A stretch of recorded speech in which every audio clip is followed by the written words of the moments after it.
Stars rise and fall, bringing us together again. Executor, how have you been? Your hard work, dedication, and all those moments of glory and triumph, we've captured them all. Dear Executor, please continue to write new chapters of adventure in the days to come.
All is clear for now.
We have a new mission?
Icarus? Executor, Miss Shirley, it's good to see you're both doing well. The second group of reinforcement teams from Hykros has arrived in Domain 9 to assist you. We're ready to provide full support for your— You've really been a great help. Thank you. It seems you're already acquainted and there's no need for my introduction. I'll briefly explain my investigation and the decision from headquarters. The cause of the abnormal authorization has been identified, and I'll provide a detailed report on the specifics later. Gestos and Tempos are working together to decipher the dark forms. Master Yu's invitation likely indicates As for what the deciphered information means, I believe you all have your own— Nanyin, Domain 9, and our fate. That's right.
Master Yu, after re-examining the authorization process Gestos conducted on the Omnium reactor, we've discovered the root cause of why the Infinite Sundial couldn't operate at its regular power level.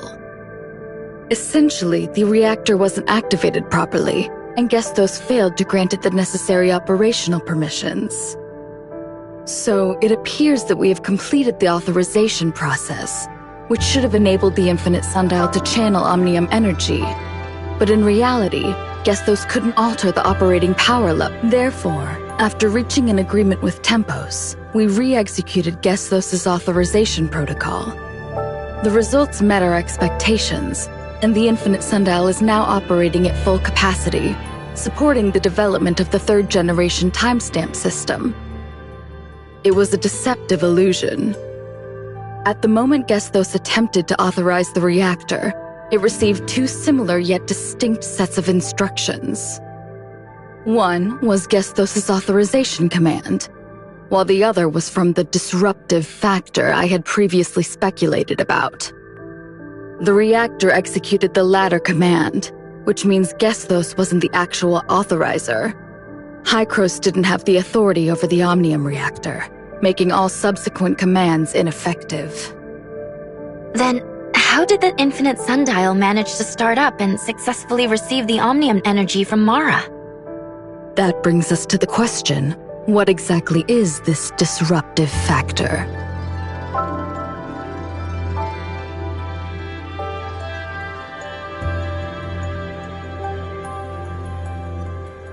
I had considered it during my investigation in Domain 9, but it was such a bold assumption, and I needed more. After reviewing the headquarters documents and the archives in Aquaville, Tempos also possesses an authorization ability similar to Gestos.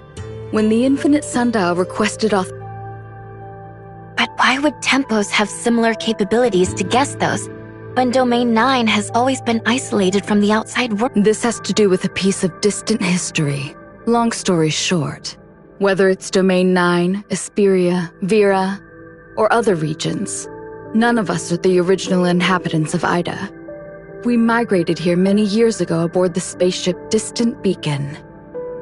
It may sound romantic, but history is not a work of art, and grand space operas only exist in our imaginations.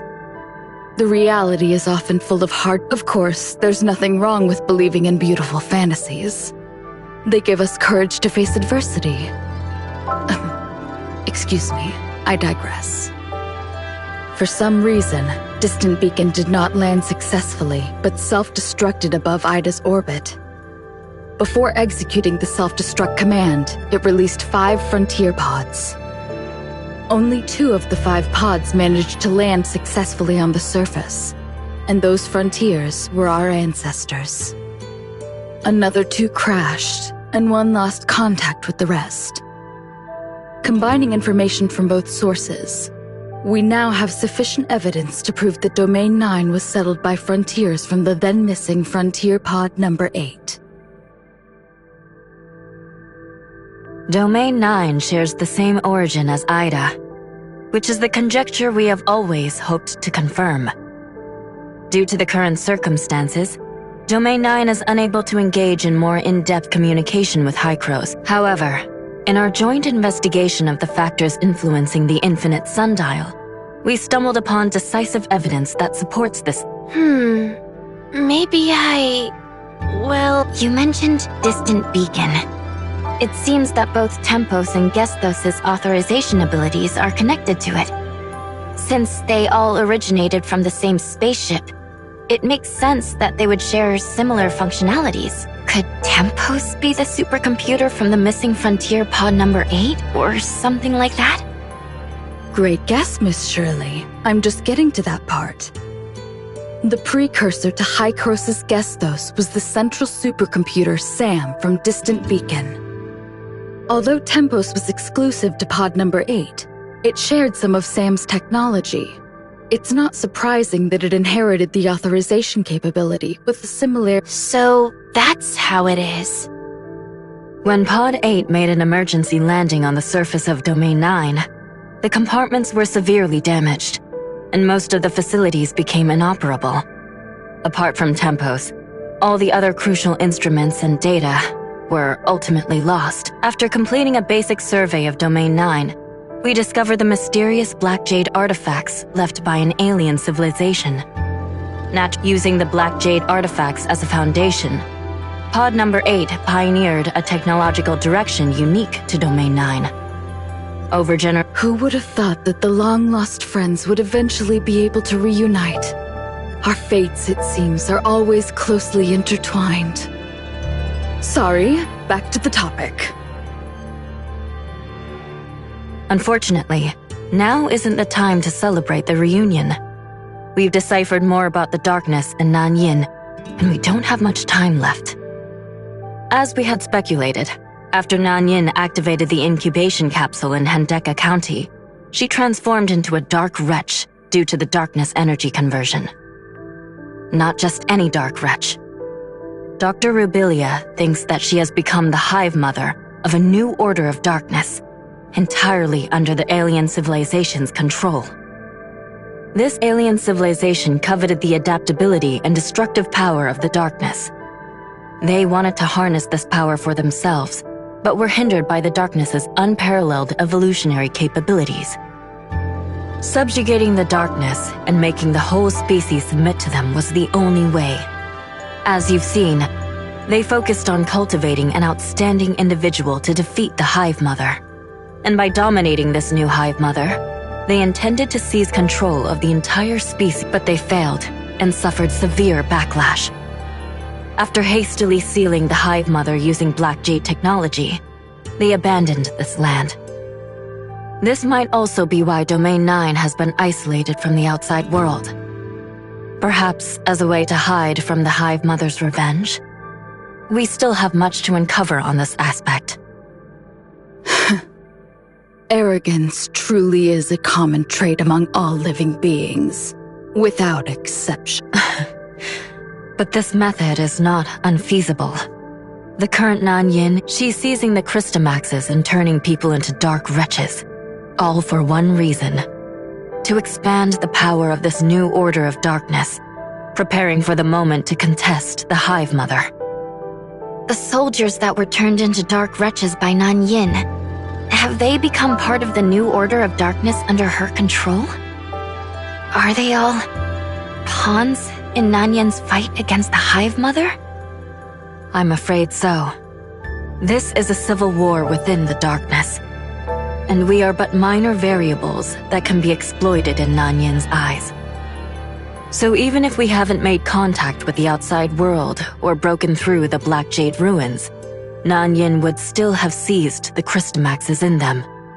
The fate of Domain 9 was sealed when she completed the experiment, but humanity will not yield to so-called fate, despite our inherent weakness. Just like our ancestors, our next step is to get ahead of Nanyin, secure the Crystamax from the Aquaville ruin, and Executor, Miss Shirley, and Mr. Icarus. I hope you can continue to support this. It's my honor. The four heads have gathered at the Aquaville ruin. Ban Wei-jun will guide you there. I'm counting on you. We will do our best.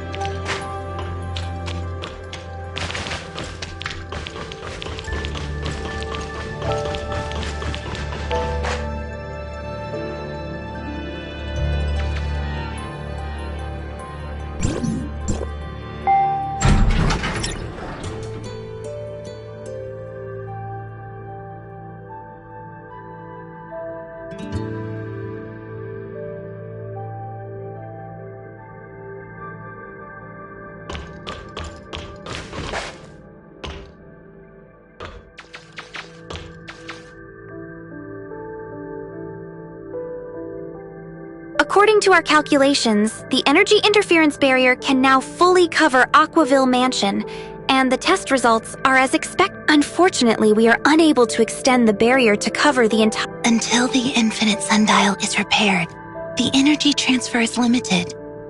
I understand that the barrier we have now is the result of all-out efforts from the 9. We'll stick to the original plan. Secure the Crystamax.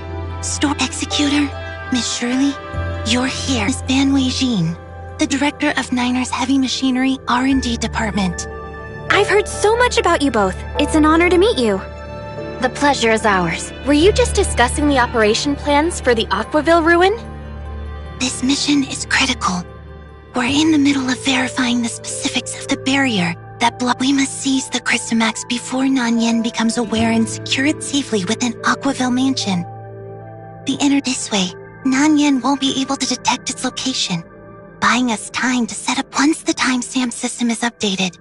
That'll be our signal to launch a counterattack against Nanyin and the... But the energy barrier only covers the Aquaville Mansion area. That means along the route from the ruin to Aquaville Mansion, we can only rely on a temporary container to block the energy. We must ensure that nothing goes wrong with this vulnerability. Any slight mistake could undo all our efforts. It's a pity our resources are limited. Otherwise, extending the coverage to the Aquaville ruin would be the... We'll do everything we can to ensure the safety of the Crystamax. Please, where could Nanyin be now? Why hasn't she attacked us before? We haven't had any recent sightings of her. We can only estimate her possible whereabouts from the activities of the special group of darkness she controls. With the power she possesses now, she could easily wipe us out. In fact, I'm pretty sure that was her plan back. She may see us as nothing more than gnats, but even the smallest insects have repeatedly disrupted her plans. That's probably why she attacked you last time. Darkness energy isn't easy to control. Overdoing it can backfire. But she won't make the same mistake. We don't have much time left. Miss Ben would— Of course. Please follow.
It's a little embarrassing to say, but it wasn't until recently that we confirmed this with Hykros. The people of the outside world and us here in Domain 9 were all descendants of interstellar pioneers from Earth.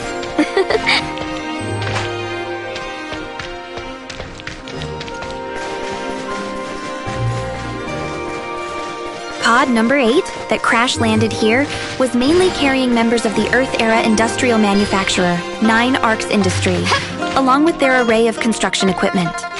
Master Yu has also told us that due to the severe damage to the pod during the crash, a lot of data and equipment were unusable, which is truly unfortunate. Yes, after discovering the timestamp technology left within the Black Jade ruins, we shifted our research focus. Later, to accommodate the development needs of the various states, we restructured the organization of 9 Arcs Industry. Gradually, we established the organizations you are familiar with today, such as Niners Heavy Machinery, Zhengong, and Tianjiang Pavilion. Fascinating. We never had the chance to get to know Domain 9's history like this before. Indeed. I guess it might have something to do with the long-standing views of the people in Domain 9. That is, those from the outside world are yet another civilization battling against the darkness or something like that.